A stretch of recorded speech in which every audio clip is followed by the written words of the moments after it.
18 horas. Notícias de Manaus, Amazonas, Brasil e do mundo. Agora na Mix.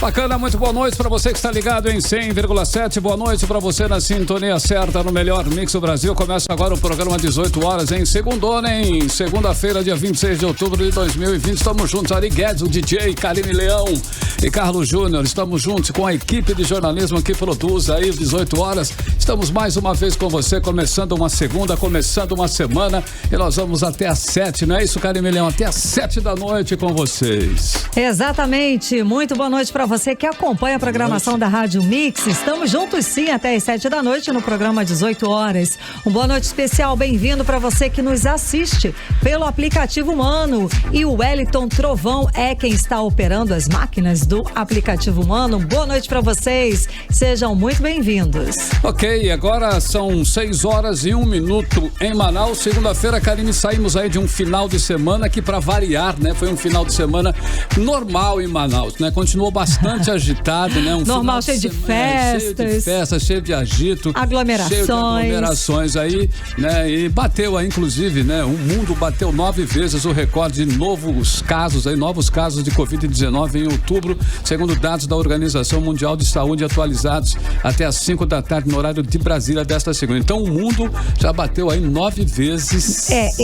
Essas 9 vezes, bateu esses 9 vezes, os recordes aconteceram neste fim de semana, só durante este fim de semana, tá? Que o mundo bateu 9 vezes os recordes de novos casos diários da Covid-19. E o número é o maior desde janeiro, quando os recordes de casos diários foram batidos 12 vezes no mundo. Estamos falando de números mundiais, tá?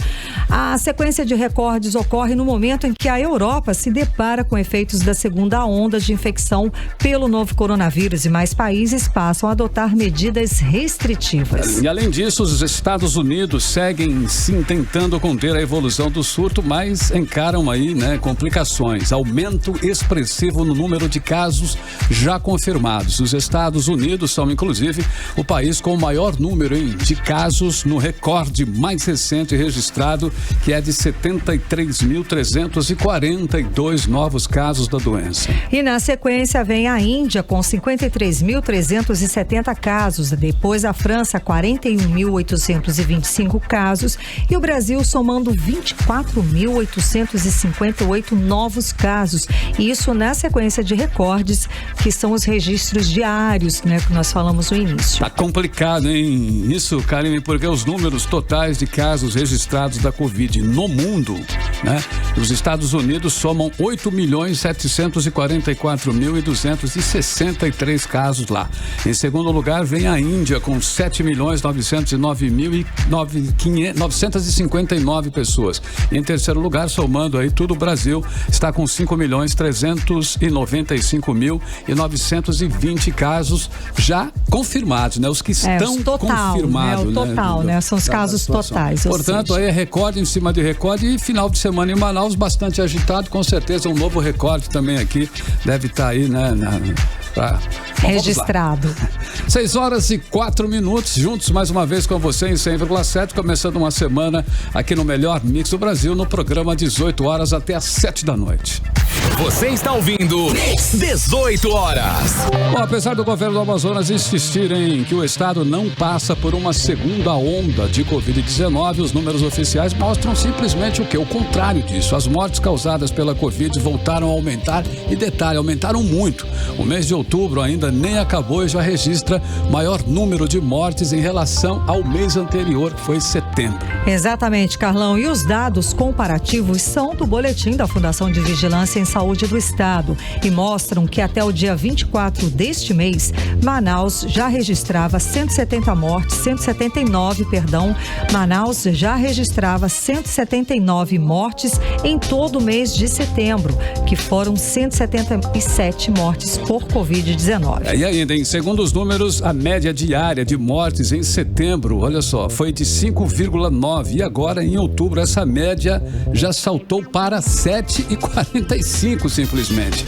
Ainda temos 6 dias, ainda não terminou o mês. Ainda temos 6 dias para encerrar o mês. Pulou de 5,9 para 7,45. É uma situação bastante preocupante, sim.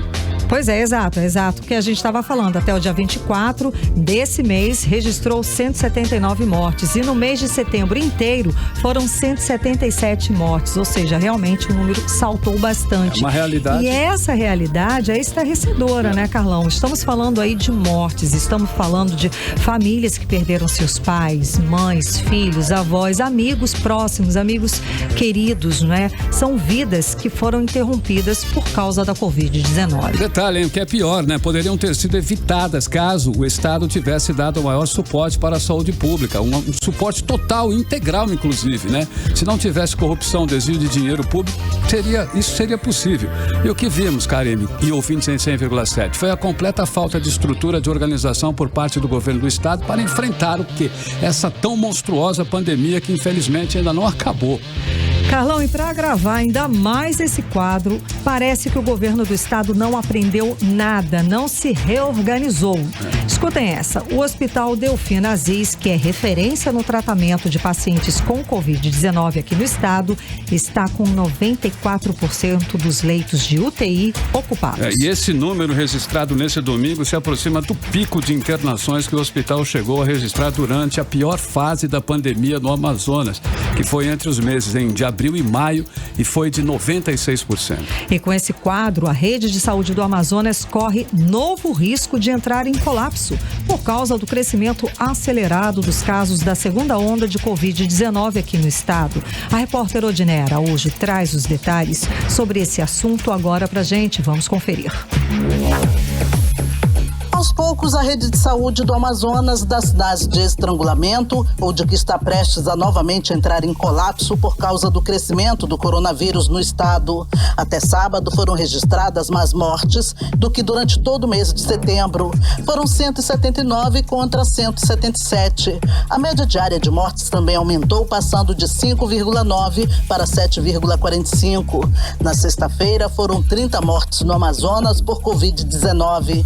De acordo com a própria Fundação de Vigilância em Saúde, o aumento de infectados voltou a subir em setembro e não parou mais. Foram 147% de aumento de casos. Até 21 de outubro, foram 8.227 novos casos registrados, um pouco menor do que em maio, no pico da doença, quando o Amazonas registrou 9.044 casos da doença.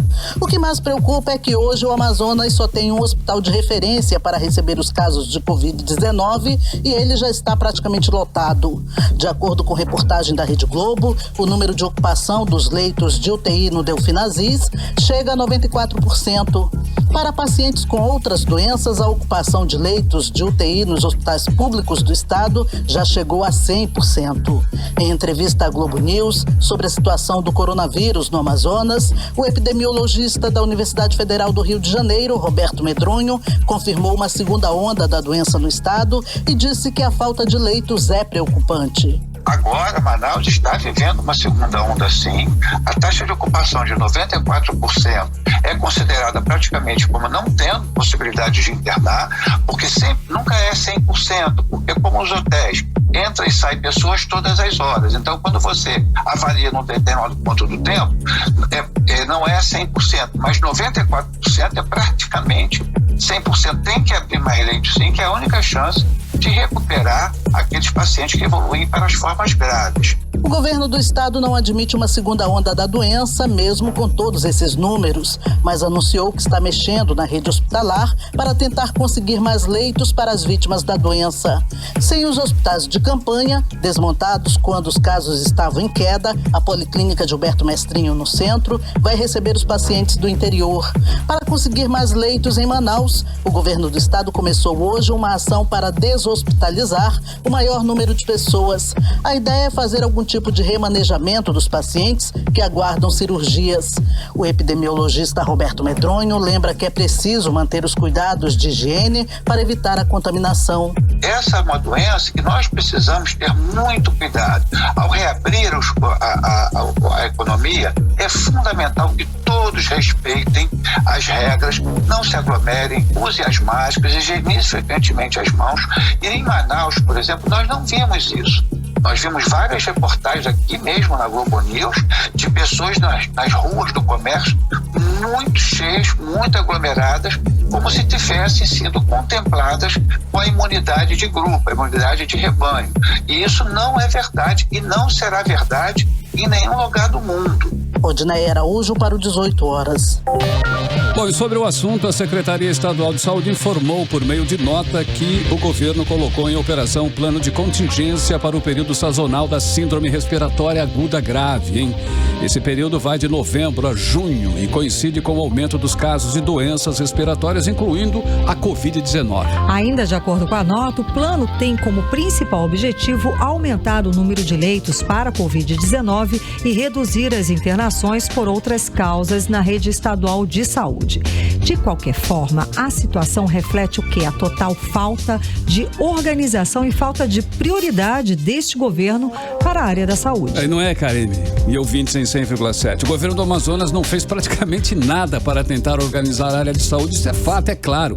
Deveria ter priorizado equipes, os hospitais, pagar, né, os salários atrasados dos profissionais que estão ali dia a dia trabalhando, né, colocando a vida em risco, aumentar a capacidade das unidades, providenciar EPIs, mas não. Injetou dinheiro em outros setores, inclusive direto e muito para publicidade. Pois é, pegando esse gancho da publicidade, vamos relembrar os números só deste setor para a gente ter uma ideia. Isso porque tá fresquinho, tá? Porque foi na semana passada que o governo do Amazonas prorrogou pela 7ª vez, via Secretaria de Estado de Comunicação, os contratos com as empresas de publicidade. O valor, pois é, somam 68,7 milhões de reais, batendo o próprio recorde histórico com gastos em propaganda. Enquanto isso, o número de mortes por Covid-19 aumenta e o número de leitos disponíveis para a população diminui. Essa conta não está fechando e essa conta não está boa para o lado da população. A pergunta que fica é: qual é a prioridade deste governo? Qual é a prioridade deste governo? Saúde, está bem claro que não é. Você está ouvindo 18 horas. Bom, e voltando a falar sobre o número, né? O aumento do número de casos e mortes por Covid-19, o mais impressionante é que, mesmo com esse aumento, as pessoas continuam contrariando todas as leis, né? As recomendações sanitárias e lotando festas clandestinas aí direto e reto em Manaus. Só para a gente ter uma ideia, aí, uma pequena ideia. Neste sábado foram registrados 779 novos casos de Covid e no domingo mais 349. Isso registrados, né? Isso oficial, da pessoa que foi lá, que foi, oficial. Procurou, fez e deu o número, né? Deu positivo no exame. Ou seja, foram 1.128 novos casos só neste fim de semana. E mesmo com esse cenário, as festas continuam lotadas, Carlão. A Central Integrada de Fiscalização fechou 3 festas clandestinas e outros 68 estabelecimentos por descumprirem as medidas sanitárias de combate à Covid-19. As vistorias foram realizadas em bares e flutuantes e a repórter Nathalie Moraes tem os detalhes das operações e conta pra gente agora. 3 festas clandestinas e outros 68 estabelecimentos foram fechados durante vistorias realizadas em bares e flutuantes neste fim de semana em Manaus, pela Central Integrada de Fiscalização. As ações, segundo a Central, foram feitas por descumprimento das medidas de prevenção à Covid-19. Segundo o coordenador da CIF, o capitão da Polícia Militar, Renan Libório, os agentes receberam uma denúncia informando sobre as festas clandestinas. Foram 3 festas clandestinas que foram encerradas, uma no bairro da Redenção e 2 no bairro Tarumã. Inclusive, uma delas tinha mais de 700 pessoas. Além disso, também houve a condução de uma pessoa ao DIP, né, por descumprimento às normativas do decreto governamental, no dia de domingo, em virtude de um local na área Centro-Sul, está aberto após as 22 horas e extremamente lotado. 5 estabelecimentos também foram notificados por agentes do Departamento de Vigilância Sanitária da Fundação de Vigilância em Saúde e devem pagar por multa pelo descumprimento de medidas sanitárias e de distanciamento social. A população de Manaus pode auxiliar no trabalho da CIF por meio de denúncias ao 190 do Centro Integrado de Operações de Segurança ou ao 181, o Disque Denúncia da Secretaria de Segurança Pública do Estado. Nathalie Moraes para o 18 horas. Você está ouvindo 18 horas. Bom, inclusive, é tão preocupante aí o aumento de número de casos de morte por Covid-19 aqui no estado do Amazonas que chamou a atenção do governo federal. Olha só, o presidente Jair Bolsonaro anunciou nesta segunda-feira que vai enviar 30 ventiladores pulmonares para auxiliar no tratamento da doença aqui na capital. Ok, uma nova remessa deve chegar já nesta quarta-feira. E o governador do Amazonas, Wilson Lima, vai realizar nesta terça-feira uma entrevista coletiva para anunciar novas medidas de contenção da doença da Covid-19. Como falamos, a ocupação de leitos clínicos atingiu 95% da capacidade. Aqui na capital, o Hospital Delfina Aziz, que é referência no tratamento de Covid-19, registra a ocupação de 85% dos leitos clínicos. O diretor da Fundação de Vigilância em Saúde do Amazonas, Cristiano Fernandes, ele confirmou que há tendência de aumento de casos, em especial nos últimos 14 dias, mas disse que ainda é cedo, claro, para confirmar aí a ocorrência de uma possível segunda onda de Covid-19.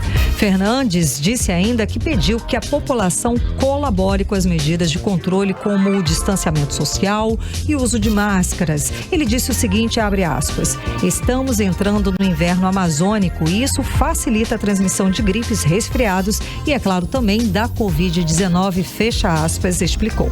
18 horas. Bom, e a bronca agora é na educação, hein? Está faltando apenas uma assinatura para a instauração da CPI da educação. Dos 24 deputados da Assembleia Legislativa do Amazonas, 7 apoiam a criação da CPI que promete investigar os contratos da Secretaria de Educação. A repórter Cíntia Blink traz mais detalhes. Falta apenas uma assinatura para completar as 8 que precisam para a CPI da Educação ser instalada na Assembleia Legislativa do Amazonas. Isso porque o deputado Augusto Ferraz, defensor do governador Wilson Lima na Assembleia, retirou o nome dele do requerimento.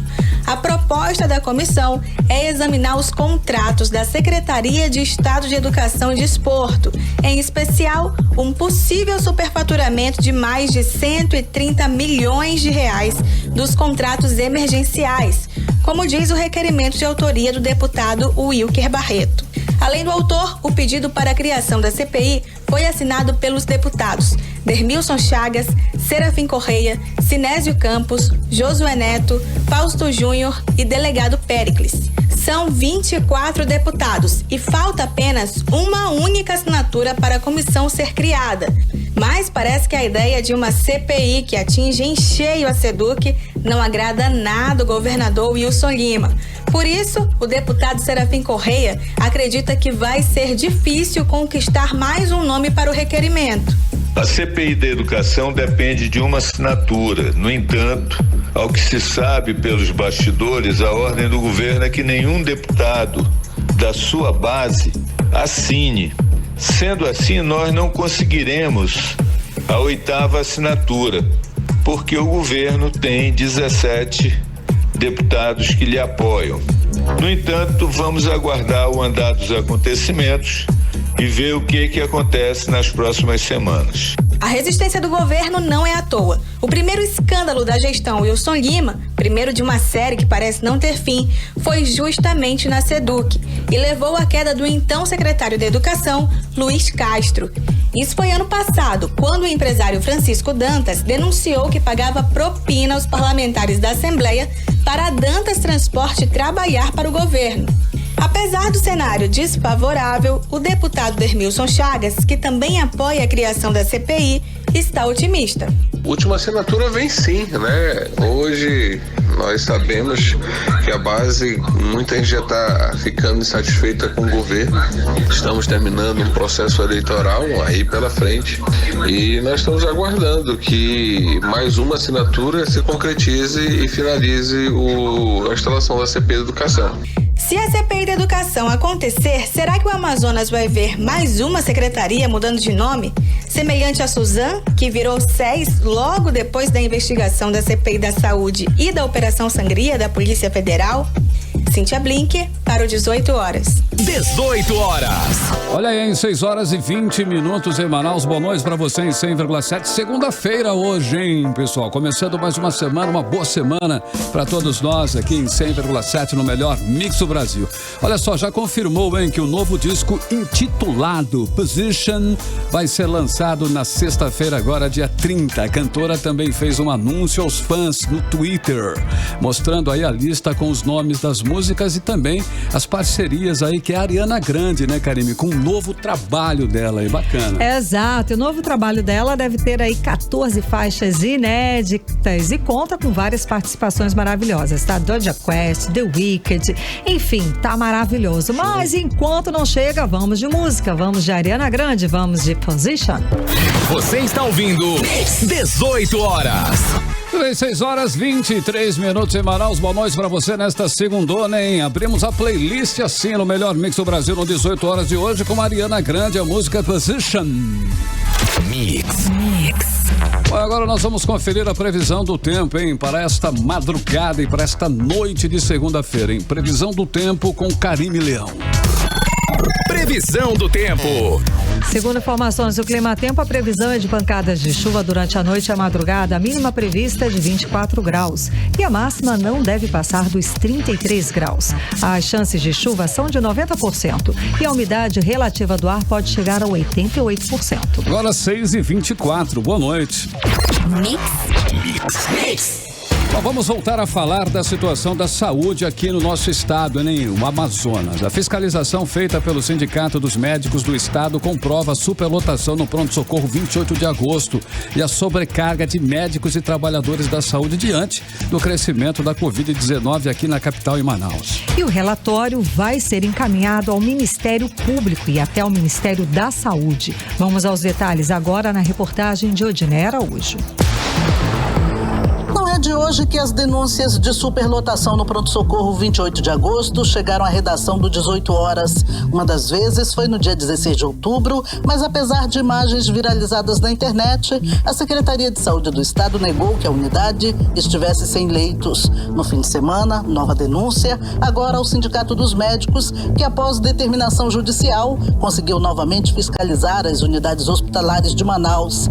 E as denúncias foram comprovadas. De acordo com a secretária-geral do CIMIAM, Patrícia Sichar, leitos de UTI e de enfermaria destinados a pacientes com Covid-19 estão superlotados. Podemos conversar com os colegas da clínica médica, da cirurgia, da ortopedia, da oftalmologia, de todas as especialidades que aqui se encontram. E podemos fazer um levantamento das demandas, das deficiências que estão. Podemos comprovar a superlotação do hospital. Então, vamos fazer esse levantamento, vamos estar mandando para os órgãos competentes, solicitando que essas deficiências possam ser regularizadas. Segundo o presidente da entidade, Mário Viana, além da superlotação, os trabalhadores do 28 de agosto também enfrentam sobrecarga e dificuldades por falta de equipamentos e instrumentos básicos de trabalho. Ficamos muito impressionados com a situação, por exemplo, da nefrologia, que tem uma cota de 12, 13 hemodiálises por dia, quando a necessidade de hemodiálise desse pronto-socorro ultrapassa 30 pacientes por dia. A cirurgia vascular tem um problema de necessidade de realizar arteriografia para que o diagnóstico e o procedimento correto do cirurgião vascular seja realizado e, no entanto, isso é uma cota de 2 arteriografias por dia, quando na verdade eles precisam de 30, ou seja, ficam 28 pacientes sem ter arteriografia que vai indicar o tratamento correto para aquele paciente. E assim acontece na urologia, que hoje está sucateado, os profissionais trabalham sem os equipamentos adequados, sequer tem o citoscópio para realizar os procedimentos não invasivos, né, ou minimamente invasivos, melhor dizendo, para salvar um rim, para tirar um cálculo de um ureter de um paciente que sofre às vezes meses, anos com cólica renal. Na parte ortopédica, há dificuldades de cirurgia por falta de material. Os pacientes estão sendo encaminhados ao Adriano Jorge, que também já está superlotado. A falta de materiais essenciais tem ocasionado mortes na unidade de saúde, inclusive pela falta de profissionais técnicos na ala da UTI Rosa. Odinei Araújo para o 18 horas. Entrevista do dia. E para falar mais sobre a fiscalização no Hospital 28 de Agosto, vamos conversar com o presidente do Sindicato dos Médicos do Estado do Amazonas, doutor Mário Viana. Boa noite, doutor. Boa noite, Karine. Boa noite, seja muito bem-vindo ao programa 18 horas. Obrigada por abrir um espaço na sua agenda para conversar conosco. Bom, doutor, o resultado dessa fiscalização é, no mínimo, vamos falar aí, preocupante, não é não? É preocupante, mas não é surpresa, né? Até porque a mídia e vocês próprios já tinham dito que tinham notícias, né, de que o hospital, na sexta-feira retrasada, não na passada agora, tinha sido fechado, não recebia nenhum paciente na porta de entrada, né, no pronto-socorro. Na verdade não é hospital, é pronto-socorro. Depois, se vocês quiserem, eu falo por que eu digo isso. Não existe HPS em Manaus. Nem João Lúcio, nem Platão Araújo, nem 28 de agosto é hospital de pronto-socorro. É um pronto-socorro grande e mal acabado, né, no sentido de organização. Então, a partir da denúncia de vocês e da liberação da justiça, né, para que a gente pudesse proceder o nosso trabalho, que sempre fizemos com muito afinco, né, nós resolvemos fazer uma visita inopinada no sábado, né. Quero aqui agradecer a diretora que autorizou de imediato, sem criar problema, para que a gente pudesse visitar todos os andares do 28 de agosto.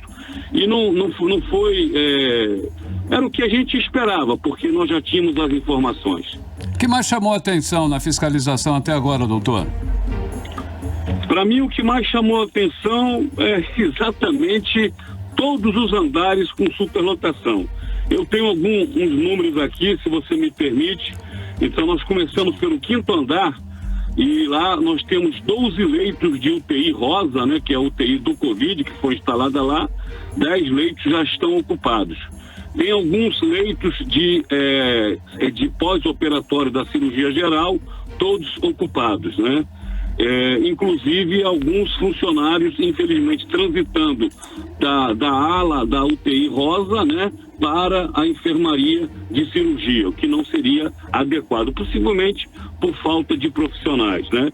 No 4º andar, que é a nefrologia e a clínica médica, são 87 leitos, todos ocupados, né? No 3º andar, que é a ortopedia, que tem 38 leitos, todos ocupados, e a vascular, que tem 37 leitos, todos ocupados, né? E o 2º andar é o andar do centro cirúrgico, que tem inclusive a sua RPA, que é a recuperação pós-anestésica, ocupada quase na totalidade. No momento que eu fui lá, estava em andamento 3 cirurgias, a RPA tem 7 leitos, né, que é a recuperação pós-anestésica. O paciente, quando se submete à cirurgia, pelas normas, ele é obrigado a ficar 1, 2 horas ou mais na recuperação anestésica, que é tipo uma mini UTI. Tinha 5 leitos da RPA ocupados porque não tem vaga nas enfermarias, e 3 cirurgias iam acabar, dois pacientes iriam para os 2 leitos que restavam para fechar os 7, e um ficaria se recuperando dentro da própria sala de cirurgia. Ou seja, o caos que a gente sempre denunciou. Infelizmente. Doutor, agora, qual seria a atitude que o governo do estado deveria ter em relação ao 28 para sanar ou tentar resolver? Você vai me desculpar, Karine. Primeira coisa, o governo devia ter vergonha na cara e não dizer que eu estou mentindo, que eu estou inventando. Porque eles já soltaram nota dizendo que estaria inventando. Eu não estou inventando, né? Eu estive lá e constatei os fatos, isso apresentado pelos profissionais que lá trabalham, médicos, enfermeiros, técnicos, etc. Aliás, todos estão de parabéns, porque é uma das primeiras fiscalizações que eu faço e que as pessoas de forma quase que espontânea, pouco estimuladas, estão dando as informações. É porque já estão de saco cheio, né? De tanta falta de gestão, de tanta mentira, né? E me chamou também a atenção que um hospital que está recebendo pacientes de Covid, e é inevitável, hospital não, pronto-socorro, né? Que recebe pacientes de tudo quanto é a ordem, no meio vem a Covid também. Não tem teste rápido, não se faz testagem rápida. Quando chega os testes rápidos, dura uma manhã ou uma tarde e depois acaba. E fica vários dias sem teste rápido. Quer dizer, que gestão é essa? Que prevenção da doença é essa? Os profissionais de saúde, inclusive, deviam ser testados a cada 15 dias. Profissionais da linha de frente, do pronto-socorro, 28 de agosto, o pronto-socorro que tem mais atividade, digamos assim, entendeu? Então, é essa a situação que a gente, infelizmente, constatou aquilo que a gente já sabia. E, doutor, e essa situação aí do Delfim Aziz, que está com 94% de ocupação de leitos para Covid e aí 100% de leitos de UTI, também é um cenário, é claro, bastante preocupante. O que o sindicato pode fazer a respeito? O sindicato pode continuar a denunciar, né? Inclusive mandando o relatório para o ministro General Pazuello, para o Ministério Público, que eu espero que as entidades de controle social tomem providências realmente, né? Que sejam mais atuantes, porque vidas estão se perdendo, né? A doença está voltando a crescer, né? E o governo está impoativo, como foi no início, na primeira fase da pandemia, né? E agora nessa segunda fase, que eu já considero, não sou epidemiologista, repito, mas já se considera que é uma segunda onda, né? Muito preocupante realmente, e a gente vê ações pouco expressivas, ações desencontradas, não se tem o diálogo com os profissionais, com as entidades representativas, né? Afinal de contas o sindicato é representativo, tem ideias para colocar e não é ouvido, né? Eles são donos da verdade, sabem tudo, e é esse desastre que a gente vê. A saúde do Amazonas falado a nível nacional, evidentemente negativamente, né?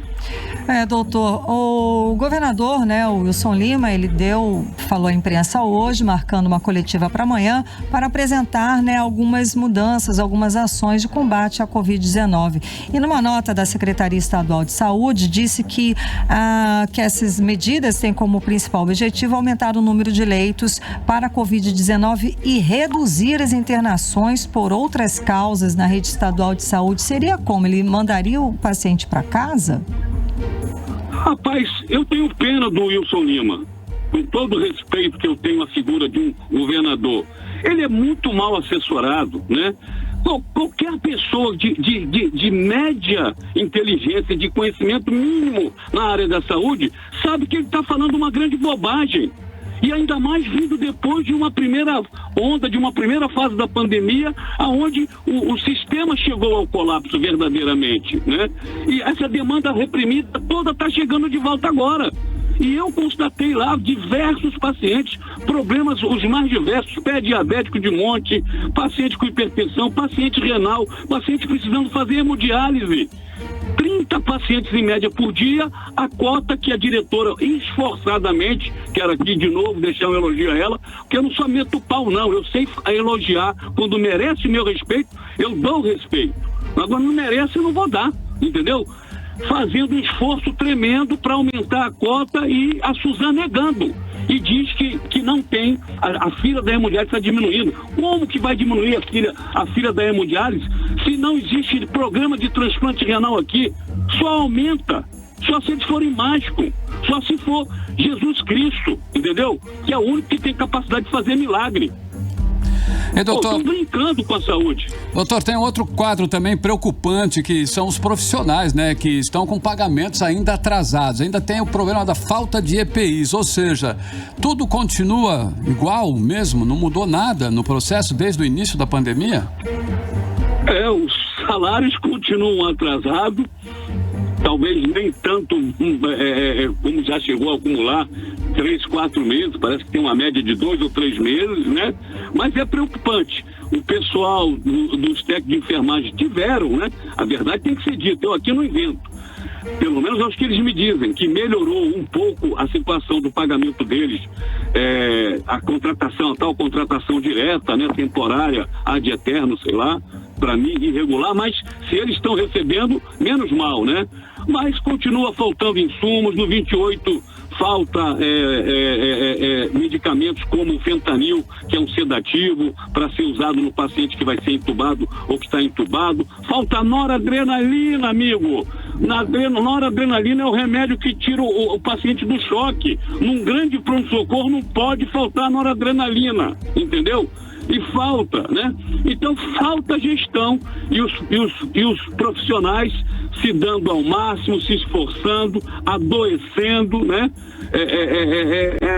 Continua praticamente a mesma coisa. É lamentável que depois de tudo que nós passamos, de tanta luta, o governo continue querendo mentir, querendo enganar as pessoas e empurrar a goela abaixo. Se nós tivéssemos nesses últimos 5 meses o sindicato dos médicos, sindicato que faz o seu papel, né? Tido a oportunidade de fazer outras fiscalizações, mais podem ter descoberto. Infelizmente, ficamos bloqueados, aguardando uma decisão da Procuradoria-Geral da República, para a qual o Conselho de Medicina fez a denúncia contra o sindicato, denúncia irresponsável, de malvada, uma denúncia de mau caratice, entendeu?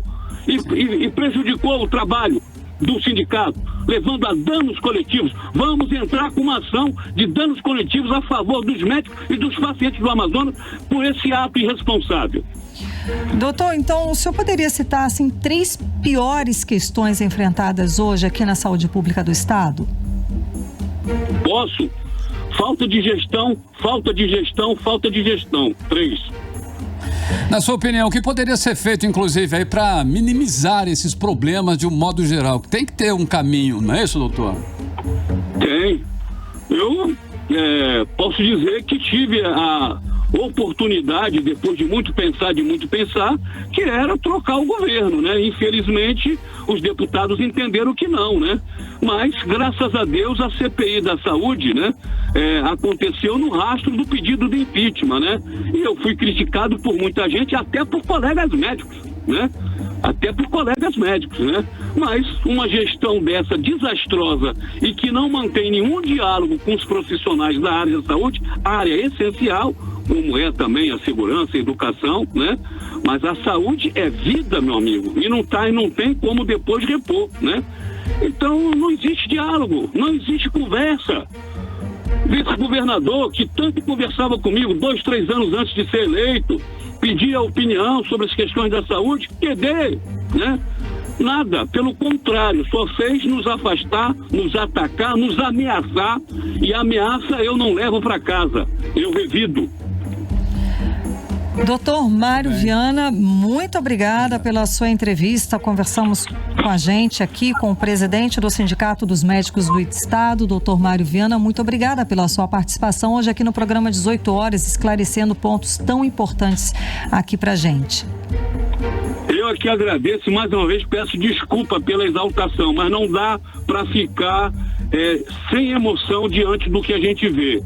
Eu prometi para mim que eu ia fazer uma entrevista muito tranquila.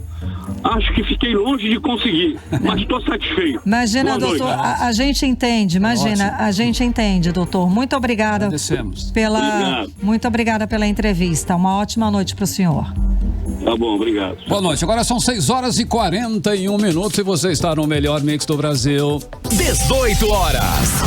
Tudo bem, hein? A segunda da playlist de hoje, hein? No mês passado, David Guetta, junto aí com a cantora Cia, lançaram a dançante e divertida faixa Let's Love, que traz aí Cia cantando sobre a superação de obstáculos. E durante uma entrevista, David Guetta comentou que durante o período de isolamento ficou incrivelmente inspirado para liberar canções que têm uma energia assim edificante. Então vamos para a segunda da playlist de hoje aqui do 18 horas, Let's Love.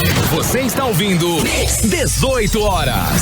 Melhor mix do Brasil, 6 horas e 45 minutos, a segunda da playlist, hein? Fomos de David Guetta e Sia, a música Let's Love. Mix. Bom, agora nós vamos conferir a previsão do tempo para amanhã, terça-feira, hein? Sol, chuva, o que será? Previsão do tempo com Karime Leão. Previsão do tempo. Segundo informações do Clima Tempo, vamos ter sol com algumas nuvens durante a manhã. Chove rápido durante a noite e a madrugada. A mínima prevista é de 25 graus e a máxima pode chegar a 32 graus. As chances de chuva são de 83%. E a umidade relativa do ar pode chegar a 78%. 6h46, boa noite. Mix. Os candidatos ao cargo de prefeito ou de vereador, todos os veículos disponíveis na tentativa de conquistar aí, né? Todos eles usam, né? Veículos na tentativa de conquistar os eleitores. Exato, mas existem limites e o eleitor pode sim se recusar a receber mensagens, por exemplo. Vamos conferir mais sobre esse assunto agora na reportagem de Cíntia Blink. Há 20 dias do primeiro turno, marcado para 15 de novembro, eleitores são alvos da propaganda eleitoral em diferentes mídias. TV, rádio, internet e também nas ruas. Nesse cenário, é importante que quem vai às urnas saiba que não pode ser importunado pelos candidatos.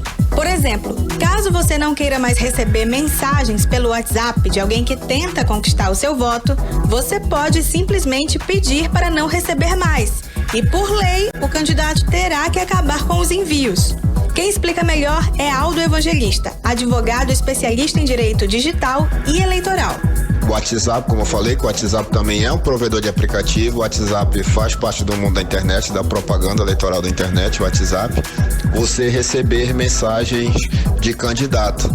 Quem lhe manda essa mensagem de algum candidato, ele tem que ter alguma forma de descadastrar o recebimento dessa mensagem, que você pode informar que você não quer mais receber a mensagem daquele candidato lá e obrigatoriamente ele tem que descadastrar.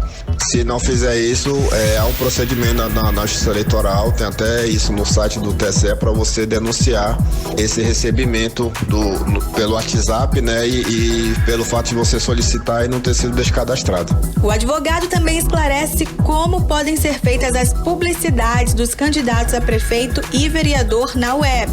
E a propaganda na internet, ela é permitida, ela é autorizada pela resolução de propaganda eleitoral para essa eleição do TSE. Tem os artigos específicos para propaganda na internet, onde a gente utiliza esses provedores de aplicativos oficiais. E além disso também o candidato pode ter um site próprio também, com seu domínio, comprar o seu domínio, ter um blog também. E obrigatoriamente, pela resolução do TSE, todas essas contas que o candidato utilizar, que é o meio de propaganda oficial na internet, obrigatoriamente ele tem que comunicar à Justiça Eleitoral quais são as contas deles que eles utilizam oficialmente como propaganda na internet. E Aldo Evangelista acrescenta que os sites de notícias são visados quando o assunto são as fake news, mas eles também ficam sujeitos à punição caso impulsionem publicações nas redes sociais que promovam um ou alguns candidatos. Cíntia Blink para o 18 horas. 18 horas. E a Justiça do Amazonas anunciou nova edição da Semana Nacional de Conciliação, que vai acontecer entre os dias 30 de novembro e 4 de dezembro na capital e também no interior do estado. E esse ano, por conta da pandemia de Covid-19, a Semana Nacional da Conciliação vai contar com audiências virtuais. Vamos conferir os detalhes com a repórter Júlia Gomes. A Semana Nacional da Conciliação vai ocorrer de 30 de novembro a 4 de dezembro, justamente para não coincidir com o calendário eleitoral. Em sua 15ª edição, tem como tema conciliação, menos conflito, mais resultado. De acordo com a Corregedora-Geral de Justiça do Amazonas, a desembargadora Nélia Caminha, a Semana da Conciliação busca a implementação da cultura da pacificação dos conflitos. As partes interessadas em conciliar processos que estão em tramitação podem peticionar diretamente nos autos ou ainda solicitar a inclusão dos seus processos na pauta da Semana Nacional de Conciliação. Um dos diferenciais da Semana da Conciliação deste ano no Amazonas será a realização das audiências preferencialmente por meio eletrônico, em vista da necessidade de distanciamento social recomendada pelas autoridades de saúde. A Corregedora-Geral de Justiça explicou que implementos tecnológicos para a realização de audiências e de outros atos processuais estão sendo utilizados e intensificados pela Justiça Estadual desde o início da pandemia. A Semana Nacional da Conciliação é realizada anualmente pelo Conselho Nacional de Justiça e envolve os tribunais de justiça, do trabalho e também os tribunais federais. Mas a Corregedora-Geral de Justiça do Amazonas, Nélia Caminha, lembra que o serviço está disponível a qualquer época do ano. Há um serviço disponível na página do Tribunal de Justiça que está aberta o ano inteiro, mas nada impede que os senhores e senhoras peçam para que seja incluído seu processo na Semana da Conciliação. Júlia Gomes para o 18 horas. 18 horas. Bom, existe um comentário geral aí, né? Todo mundo, inclusive, já ouviu falar e é realmente bastante polêmico aí essa situação sobre a urna eletrônica não ser confiável. São boatos, São boatos que é geral. Mas a verdade é que antes das eleições elas passam por uma série de testes de segurança. Exatamente. Na véspera da eleição, por exemplo, o Tribunal Regional Eleitoral do Amazonas anunciou que vai haver a votação paralela, mais uma forma de verificar a confiabilidade do aparelho. Vamos entender melhor como isso tudo funciona agora na reportagem de Cíntia Blink. Quando uma eleição acaba, muita gente desconfia que o voto que deu na urna pode ter sofrido algum desvio. Foi computado para outro candidato, teve algum tipo de fraude. Mas é importante saber que esses aparelhos passam por rígidos exames que prometem garantir a eficiência deles. É por isso que o Tribunal Regional Eleitoral do Estado do Amazonas anuncia que fará o sorteio das urnas que vão participar da votação paralela. Acontece que antes da eleição começar, para valer no dia 15 de novembro, o equipamento precisa passar por uma espécie de test drive. Na manhã da véspera do primeiro turno, é feito um sorteio para saber quais urnas serão utilizadas no processo. Então, participantes da auditoria votam em um candidato, tanto na urna eletrônica quanto na urna de lona. Ao final, se comparam os votos de cada urna para conferir se o resultado é o mesmo. Todo o processo acontece das 9 horas até o meio-dia, no auditório Juiz Fausto Ferreira dos Reis. E a auditoria é aberta ao público. Além disso, conta com a presença certa do desembargador Marco Antônio Pinto da Costa, que é o presidente da Comissão de Auditoria da Votação Eletrônica. Também estarão por lá representantes legais dos partidos políticos e coligações, representantes do Ministério Público Federal, da Ordem dos Advogados do Brasil no Amazonas e as entidades representativas da sociedade. Cíntia Blink, para o 18 horas. 18 horas. Bom, e as fábricas do Polo Industrial de Manaus estão aí com dificuldades de produção devido à escassez de insumos. Os segmentos mais afetados são os de eletroeletrônicos e também o setor de duas rodas. E em todo o país, quase 70% da indústria estão na mesma situação, né? Porque faltam estoques, insumos e matérias-primas. Vamos conferir todos os detalhes agora na reportagem de Júlia Gomes.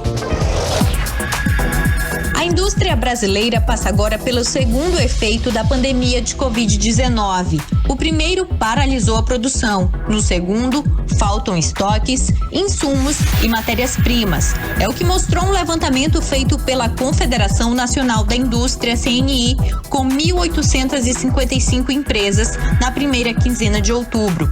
68% das empresas consultadas estão com dificuldades para obter insumos ou matérias-primas no mercado doméstico e 56% com dificuldades de adquirir insumos no mercado internacional. Wilson Périco, presidente do Centro das Indústrias do Amazonas, explica que no momento existe uma escassez de metal no mundo, que está impactando diretamente a produção de insumos eletrônicos e de componentes mecânicos para atender segmentos de eletroeletrônicos e de duas rodas das fábricas que compõem o Polo Industrial de Manaus. Isso está causando, além da escassez, um aumento substancial do custo desses insumos. Então, está afetando o mercado mundial e aqui no nosso país, e principalmente na nossa atividade em Manaus, também existe um impacto considerável. No setor de duas rodas, a dificuldade maior está na produção de bicicletas. José Eduardo Gonçalves, diretor executivo da Abraciclo, explica que as fábricas de Manaus estão com dificuldades na produção de bicicletas devido ao fornecimento insuficiente de peças e componentes, principalmente vindos da Ásia. Os fornecedores globais, que estão basicamente na Ásia, estão com uma demanda muito alta por peças e componentes de vários países. As vendas cresceram cerca de 40% a nível mundial. Isso acontece porque em vários países a bicicleta está sendo cada vez mais utilizada como forma de se evitar o contágio do coronavírus. O levantamento da CNI apontou ainda alta acentuada nos preços e problemas para atender os clientes devido à dificuldade de aumentar a produção, justamente pela falta de insumos. Júlia Gomes para o 18 horas. 18 horas. Também 6 horas e 56 minutos, a terceira da playlist de hoje, hein? Recentemente, a cantora Astrid S lançou aí o aguardado primeiro álbum da carreira, o disco Let It Beautiful. O álbum de estreia de Astrid foi gravado aí na Suécia e tem 10 faixas. E esse novo trabalho é extremamente pessoal. As músicas falam sobre os momentos seguintes de diferentes términos de relacionamentos e grandes mudanças da vida da cantora. Então vamos de AirPods. Você está ouvindo 18 horas. Ok, 6h58, a terceira em Astrid S, AirPods em 100.7. Mix. Agora nós vamos atualizar os números da Covid-19 aqui no Amazonas e no Brasil com Karine Leão. E até esse momento, a Fundação de Vigilância em Saúde do Estado do Amazonas não divulgou o boletim Covid-19 desta segunda-feira. E no Brasil, segundo o levantamento do consórcio de veículos de imprensa, a partir de dados das secretarias estaduais de saúde, tem hoje 157.226 casos de mortes por Covid confirmadas até 1 da tarde desta segunda-feira. E um total de 5.395.920 casos confirmados de Covid-19 e, segundo o levantamento do Ministério da Saúde, o país hoje soma 4.835.915 pessoas recuperadas da doença. Agora, 7 horas em ponto, seguimos direto para o editorial 18 horas. Editorial 18 horas. As mortes por Covid-19 em Manaus voltaram a aumentar. Os números são claros. Em outubro até domingo foram 179 mortes, 2 a mais que em setembro. 179 mortes. É praticamente a quantidade de passageiros de uma aeronave das mais comuns que fazem voo para Manaus. Um número que para muitos não é nada, mas basta comparar a comoção da queda de um avião com 179 mortes. Nem assim, muita gente prefere esquecer dos cuidados que vinha tomando para evitar a contaminação pelo coronavírus. A verdade é que a sociedade só estará livre da Covid-19 com a chegada das vacinas. Enquanto isso, temos repetido aqui constantemente, a única alternativa contra a doença é o uso de máscaras, evitar aglomerações e manter o distanciamento social. Quem não toma esses cuidados assume o risco para si e para os outros. Não é possível que alguém ache que mais de 180 mortes por mês seja algo a desconsiderar. As autoridades devem tomar medidas para conter a transmissão, mas é preciso que cada um continue tomando para si a responsabilidade de combater a doença. 18 horas. 7 horas, 1 minuto em Manaus, finalizando aí, né, Karine? Mais uma edição. Encerramos, né? Exato. Começou a semana, segundona, né, aí gente? Já. Segundona. Bacana. Muito obrigada pela sua companhia, um beijo e até amanhã. Continue bem, continue em 100,7. Obrigado a você, obrigado à equipe da Mix de Jornalismo. Nós, valeu, estamos juntos com você amanhã, a partir das 6 aqui, no melhor Mix do Brasil. Você ouviu 18 horas. As notícias do Brasil e do mundo. De volta amanhã.